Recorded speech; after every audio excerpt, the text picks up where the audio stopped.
We now go from football to more football. It's no secret that Washington has a prolific offense this year. I'm now joined by Aaron Glazer to talk about some of the stars on this Husky offense. Aaron, thank you so much for being here. Always a pleasure, Josh. So we start out with quarterback Jake Browning. He's obviously the focal point of this offense. Clay Helton has been very impressed by Browning's play thus far. Touchdown interception ratio off the charts, 34 touchdowns, only 3 interceptions, and does a tremendous job of doing the three things I think a great quarterback has to do: decision making, timing, and accuracy. Aaron, what makes Jake Browning such an elite quarterback?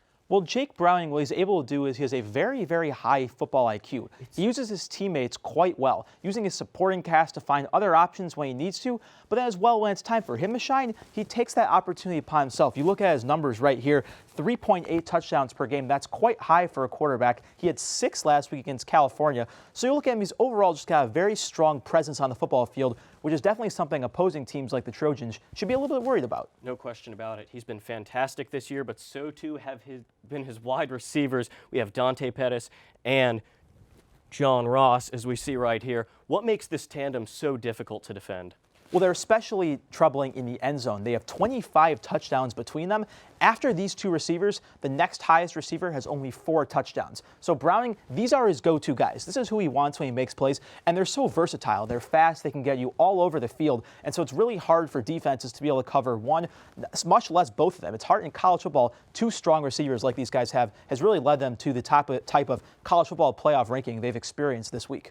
Absolutely. Number 4 in the country. And both of those guys, Southern California guys as well, who made their way up to the Pacific Northwest to play their college ball. But with all this talk about the passing game, we must not forget about the ground game. That brings us, of course, to Myles Gaskin, who's proven to be one of the best ball carriers in the conference. Clay Helton knows exactly just how lethal this guy can be. I've been really impressed with Gaskin. Kid's averaging 6.3 a carry, and one of the more patient runners that we've seen. The maturity to his game is very impressive. He reminds you of a Le'Veon Bell with kind of how he bounces in and out of holes and is extremely patient, waiting for blocks to happen. Clay Helton with the lofty comparison to Le'Veon Bell. We see it there. He's been fantastic this season. How on earth do you contain this guy? Well, Myles Gaskin, he's got almost 1,000 yards and 8 touchdowns this year. When he averages 6.3 yards per carry, he's getting past that first line of defense. But it's that second line is what really needs to stop him, linebackers. Now, you'd prefer the first line gets to him, of course, but it's guys like Michael Hutchings or Cam Smith for the Trojans. They need to contain Gaskin early. If they can't get to him early, he's going to have a big day.